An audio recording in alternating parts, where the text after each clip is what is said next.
So welcome back to Coach's Corner. This video we're going to be answering a question for one of my amazing subscribers, and that question simply is, for a 70-year-old, which is better, running or weight training? And that is an amazing question as well. Now I want to pre-frame this whole conversation around, we shouldn't be asking the question, is one better than the other, because they're both very different. It would be just like saying, is it better to eat or drink? You need food to sustain yourself and you need water to hydrate yourself. So you need to do both, okay? That's basically the answer. However, there are some pros and cons that come with both. Number one, if you're running and you're over 70, if you've been doing it for a long time and you're injury free, then continue to run. It is fantastic for your bone density for a start. It's fantastic for your health and fitness of your lungs, your cardiovascular system, fantastic. It's going to also help with your mood, for mental clarity. It's going to boost a whole bunch of feel-good hormones in your body and make you feel better. So running, fantastic exercise for some people, okay? But if you're over 70 though, there's a bit of a con to that as well. When you're running, what happens is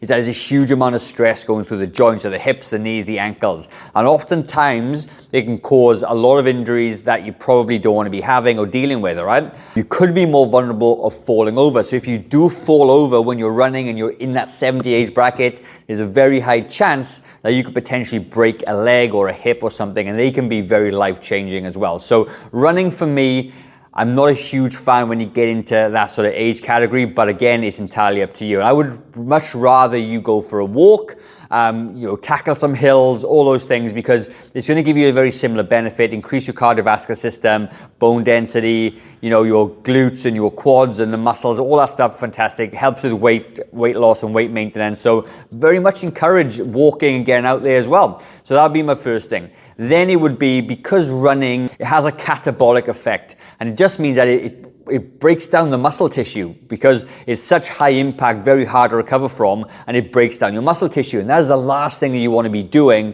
when you're hitting 70. So running can be doing that if you're not using strength training though, to maintain and build new muscle. So when it comes to resistance training and weight training, you should all be doing it regardless.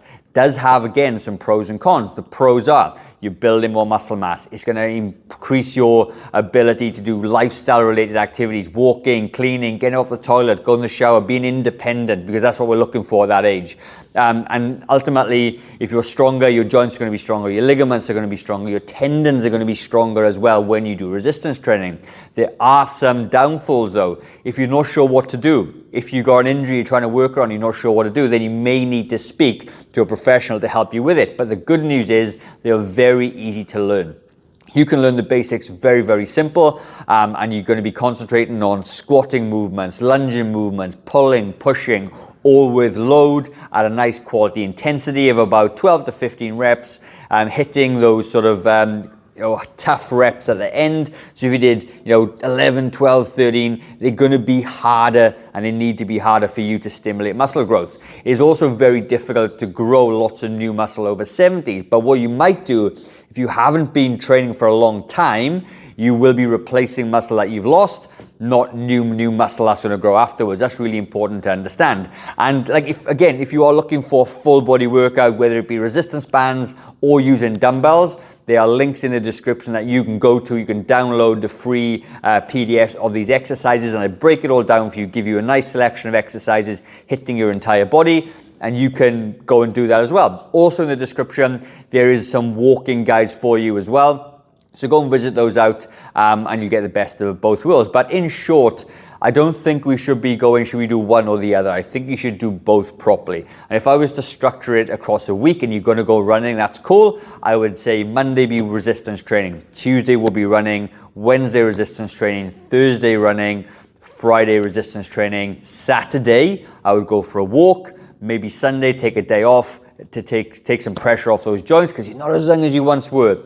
But that would be my recommendations for that. So it's a fantastic question. Love it. Keep them coming. If you want to answer a question, ask me a question, you can click in one of the links down below to SpeakPipe, which you can leave a voice memo if you want, or you can just leave a question in the comments and I will get to it as I do every week. So check out some of the links in the description to see if anything will suit you. I'm going to leave another video in the top left-hand corner there I think you may like. So go over there and I'll see you on the next video.